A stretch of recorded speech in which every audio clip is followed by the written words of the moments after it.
Ce podcast met en lumière une des entrepreneurs ayant suivi le programme Les Audacieuses. Il accompagne des femmes entrepreneurs qui montent des entreprises sociales. Rendez-vous en fin de podcast si tu veux en savoir plus. En attendant, bonne écoute. J'ai des souvenirs sur la question. C'est quoi la question? C'est quoi le problème?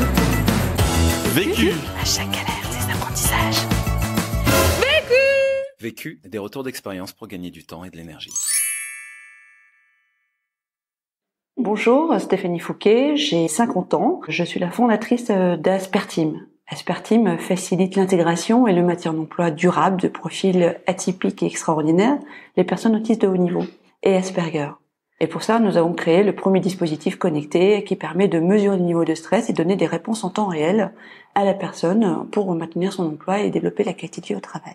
Nous avons créé Asperteam en début 2017, et aujourd'hui, nous accompagnons 30 personnes. Nous avons déjà des clients de grands groupes et nous avons créé des partenariats, notamment avec le CRAIF, la Fondation Cross Knowledge, pour pouvoir diffuser au plus grand nombre ces nouvelles pratiques. La question. Comment gérer sa vie de couple et de famille, tout en entreprenant? Le vécu. Alors j'ai une histoire longue, puisqu'en fait j'ai créé une première entreprise avec un homme qui est devenu mon mari après, il y a 25 ans. Et il y a 25 ans, ça s'est pas forcément bien passé. Donc j'en ai tiré des apprentissages pour aujourd'hui, pour créer cette nouvelle entreprise dans des meilleures conditions. Alors on avait créé en fait une entreprise où on importait des produits provenant d'Inde, et à ce moment-là on travaillait à deux et on n'avait pas réparti forcément les tâches sur lesquelles nous voulions travailler. Ce qui fait qu'en fait très vite on est venu en compétition l'un avec l'autre, ce qui est devenu très difficile. Et en plus, comme on travaillait avec l'Inde, il y avait un décalage horaire, ce qui fait qu'en fait il n'y avait pas de coupure. C'est-à-dire qu'en fait le temps professionnel avait complètement dépassé sur la vie personnelle. Par exemple, la nuit, on se regardait, on disait qui va se lever pour aller chercher le fax. On n'avait plus de vie personnelle. Donc ma famille, oui, alors j'ai un mari, je suis mariée depuis 25 ans, waouh. Et j'ai deux enfants qui sont ados maintenant, puisqu'il y en a un qui a 19 ans et l'autre a 17 ans, Alexandre et Arthur. Et j'en ai un qui est autiste Asperger et qui a été ma source d'inspiration pour ce projet. Premier apprentissage. Non, le premier conseil que je pourrais apporter, c'est vraiment de mettre au même niveau dans son agenda les tâches personnelles et les tâches professionnelles. Pourquoi? Parce que je me suis aperçue qu'en fait, en réalité, dans l'agenda, on mettait toujours ce qui était professionnel. Et donc, il n'y a plus de place en fait pour le personnel.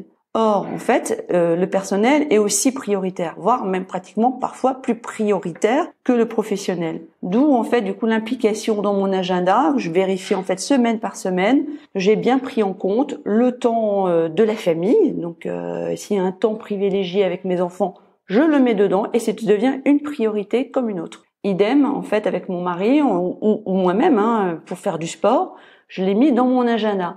Donc ça devient du non négociable, parce que je sais qu'en fait ça va me permettre de mieux travailler après de toute manière, et je vais être gagnante. Idem pour les vacances, les congés, on les anticipe après une grosse période en fait de stress ou très intense, où il y a eu des gros dossiers, une période commerciale intense, de prévoir, ok, il y a cette période-là, mais juste après, nous avons prévu une période de congé qui est la priorité pour qu'on se retrouve et que nous, on ne s'oublie pas. On a terminé de monter un gros dossier BPI qui m'a pris beaucoup de temps parce que c'était en complément en fait des autres activités, et donc du coup on a prévu de partir tous les deux pendant une semaine en Inde, et du coup ça nous fera du bien, ça nous permettra de nous retrouver et de pas nous oublier. Deuxième apprentissage.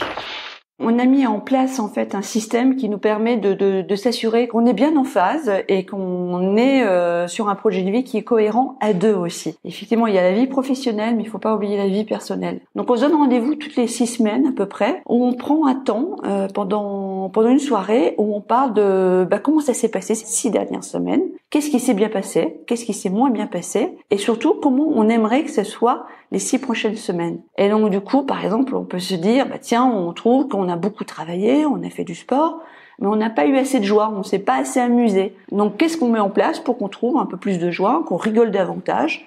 Par exemple, nous on s'est dit tiens, on va faire du tango sur une péniche, et toutes les semaines on se voit et on danse, et ça nous permet de remettre en priorité des choses essentielles et après de le mettre sur l'agenda. Voilà, donc c'est vraiment un temps où on se retrouve et on décide ensemble de comment on va vivre pour pas s'oublier, en sachant qu'on a tous les deux des activités très intenses.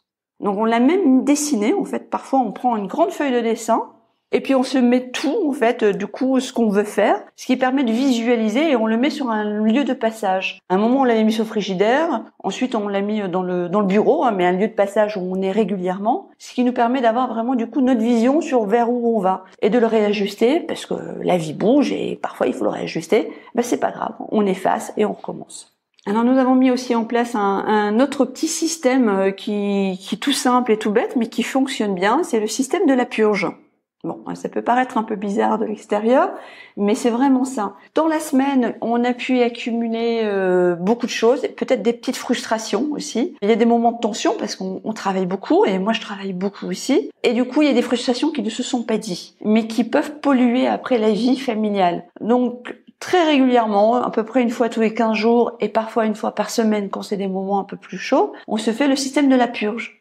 Alors c'est quoi la purge ? On se dit, en 5 minutes chrono, c'est une seule chose, voilà ce qui s'est passé, voilà comment j'ai ressenti les choses et voilà ce dont j'aurais besoin pour la prochaine fois pour que ça se passe le mieux possible.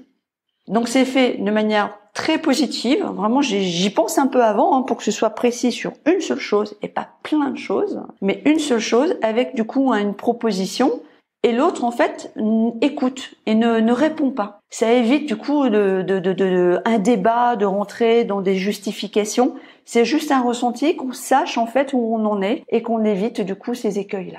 Au début, j'avais envie de répondre, on a envie de se justifier, parfois peut-être de réattaquer, ce qui n'est pas souhaitable. C'est pour ça qu'on a mis une règle, mais entre nous, en amont, en se disant, on ne répond pas. On ne répond pas, c'est un ressenti, c'est peut-être pas la réalité, mais c'est ce que l'autre a ressenti. Et donc, c'est important qu'on le sache. C'est tout.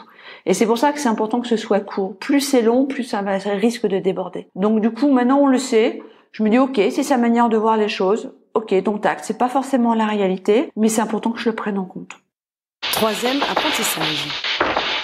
Alors j'ai trouvé une autre astuce aussi pour faire en sorte que ma famille et mon couple ne soient pas dissociés de ma vie. C'est un gros projet, surtout dans la période de lancement, et on peut être embarqué. Et donc du coup j'ai décidé de les associer à la réussite. Donc du coup j'ai recherché ce sur quoi en fait, là où ils pouvaient m'aider et où ils auraient envie de m'aider aussi, où ils auraient envie d'être associés. Par exemple, mon fils fait une école d'audiovisuel, il fait des petits tournages. Et quand il y a un tournage à faire, je l'associe et du coup je lui demande. Donc du coup, il voit ce que je fais, il est associé, il gagne un peu d'argent, il est super content et en plus du coup, il voit concrètement ce que c'est ce projet. Deuxième chose aussi, par exemple, quand il y a un prix ou un concours, il est là, ils sont là d'ailleurs, et parfois je demande même qu'ils viennent avec moi, qu'ils soient derrière moi. Mon fils vient derrière moi parce qu'il a participé au projet. Ça veut dire que du coup, il est complètement associé et il est fier aussi de lui-même et du projet. Idem pour mon mari, il est directeur commercial et donc du coup sur des parties commerciales. Je lui demande son avis, ça lui permet de montrer que son avis est important et que je le prends en compte aussi et que du coup il est important dans la réussite du projet et que tout le monde participe à la réussite de ce projet. Quatrième apprentissage. C'est vrai que le lancement, encore une fois, d'un projet est très prenant. Le risque, en fait, il me semble, c'est que les autres vous voient parfois comme un super-héros. Ce que je ne suis surtout pas. Surtout pas parce que j'ai bien conscience que du coup, il y a beaucoup de choses et qu'il faut rester très, très humble et qu'on a besoin du soutien. Donc du coup, dès que je suis fatiguée, je vais le dire parce qu'ils ne le savent pas forcément. Eux, ce qu'ils voient, c'est que je m'en sors, que je cours, qu'il y a de la réussite. Et ils voient pas les moments de fatigue. Donc je vais les dire. Je vais dire voilà, en ce moment c'est difficile parce que j'ai pas de retour et c'est compliqué. Du coup, eux ils peuvent prendre en compte qu'effectivement je suis pas un super-héros, que j'ai des moments de fatigue et que c'est important qu'ils m'apportent du soutien. Et donc du coup, ils me l'apportent et ça me permet de rééquilibrer la balance. Et effectivement, je me suis aperçue que cette manière de faire finalement avait un impact positif parce que eux aussi exprimaient davantage quand il y avait des moments difficiles. Et comme c'est des hommes, c'est pas toujours facile de dire les choses. Et justement, ça leur a appris de dire voilà, j'ai un coup de fatigue, j'ai besoin d'être un peu tranquille, ou alors j'ai besoin que tu me prépares un petit dîner ce soir. Ok, ton tact aussi, et on le fait. Donc on se soutient davantage. Conseil pour gagner du temps. Pour moi, c'est vraiment le soir même de me dire ça va être quoi les priorités de demain. Comme ça me permet de boucler la journée, de me sentir libre et d'avoir justement d'avoir pu être focus sur la journée de demain et de me libérer, d'être réellement disponible et le lendemain de commencer tout de suite sur les priorités. Conseil pour gagner de l'énergie. J'ai la chance d'habiter dans une maison et avec un jardin, donc je fais le tour de mon jardin. Ça me prend 10 minutes, mais ça me permet de me connecter à la nature et de commencer en connexion, du coup, avec ce qui se passe réellement dans la nature et d'être réellement disponible après. L'autre question. Comment travailler bien sur sa gestion du temps avec un associé. Je suis très investie dans ce projet, eux ils arrivent sur un nouveau projet et c'est comment du coup on arrive à gérer le bon tempo ensemble. Vu, Vécu. vaincu. Pour plus de vécu, clique vécu.org. Voilà, ça répond à votre question. Vécu. Buy ticket for change. Ce podcast a été réalisé avec les Audacieuses. Sais-tu qu'en France, seuls 30% des entreprises nouvellement créées le sont par des femmes, y compris dans l'entrepreneuriat social ? Le programme d'accompagnement Les Audacieuses s'est donné l'ambition de faire augmenter ce chiffre en se consacrant à la réussite de projets portés par des femmes. Nous avons souhaité mettre en lumière leur vécu. Pour en savoir plus sur Les Audacieuses, clique sur le lien dans la description. Merci à elles pour leur confiance et la qualité de leurs conseils.